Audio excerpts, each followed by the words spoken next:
Ang hapagkainan. Ito ay isang kwento ng isang batang nagngangalang Topper. Ang isang lumang bahay nila sa baryo ay saksi sa isang tahimik na gabi. Sa loob nito, nagtitipon ang kanyang pamilya para maghapunan.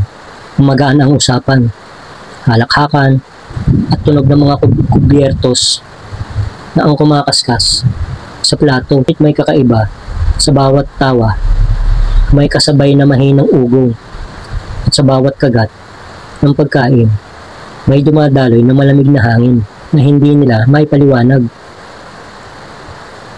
Nagkibit balikat lang ang kanilang ama. Ang sabi, hangin lang yan. Pero sa bawat minuto, lalong tumitindi ang lamig. Habang abala ang lahat, napansin ni Topper na may nakaupo sa bakanting silya sa lamesa at meron tila baga itong kinakausap. Sabi raw ng batang babae, nagugutom na daw siya, gusto niyang kumain. At yun ang sinabi ni Topper sa kanyang mga magulang. Kaya biglang nagulat ang kanyang mga magulang, nagtinginan dahil nagtataka sila. Wala naman silang anak na babae, tatlo lang silang puro lalaki, at hindi nila alam kung sino ang kinakausap ni Topper. Kaya biglang nanahimik ang lahat, habang ang kapatid ni Topper, ang mga magulang niya ay nakatingin lang sa kanya. At maya-maya pa ay biglang gumalaw ang isang kutsara at tinidor na tila ba may kumibo nito, at ang plato bigla ring umusad. Kaya ang ginawa ng ina, bigla niyang pinatayo ang kanyang mga anak. Ganon din ang ama. Ang sabi, halika kayo dito, huwag kayo dyan. At maya-maya may biglang lumabas na maitim na kamay. Mahaba ang kuko, parang gustong kunin ang kanilang kinakain. At ang ina nila ay biglang hinila papuntang kusina. At siyempre hinabol ito ng kanilang ama habang nag-iiyakan ang magkakapatid na sila Topper. At doon nakita ng kanyang ama ang isang babae na nakatayo sa gilid ng kusina.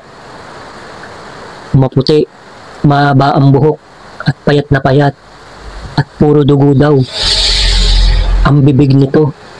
At nung makatayo na ang kanyang ina, ay bigla silang nagtakbuhan palabas. At napansin naman ng isang kapatid ni Topper na hanggang nung mga oras na yon, bakit naman hawak-hawak pa rin nila ang kanilang mga kutsara at tinidor. Gayong may mga nangyayari ng hindi maipaliwanag. At hanggang bago sila makalabas, biglang lumiwanag ang labas. At tila baga, bumalik sila sa kanilang kinauupuan. At pagmulat nila, kasama na nila ang iyong babae na duguan ang bibig. At parang nararamdaman nila isa-isa na nangihina at nawawala na sila ng hininga. At makalipas ang ilang minuto, sila ay lahat ay nakahiga na sa sahig, na tila ba lahat sila ay nawalan ng malay. At mula nun, napagpasyahan ng ama ni Topper, may pagbili na lang ang bahay na iyon dahil sa karanasan na hindi nila makakalimutan, para sila'y lumayo na sa lugar na yon. At dumaan ang ilang taon, ang kanyang ama ay meron pa ring natatanggap na mga mensahe tungkol na nakabili ng kanilang bahay, na meron pa ring tila kaluluwa o hindi lang basta kaluluwa ang nakatigil sa bahay na iyon. Ano kaya ang klaseng nilalang ito?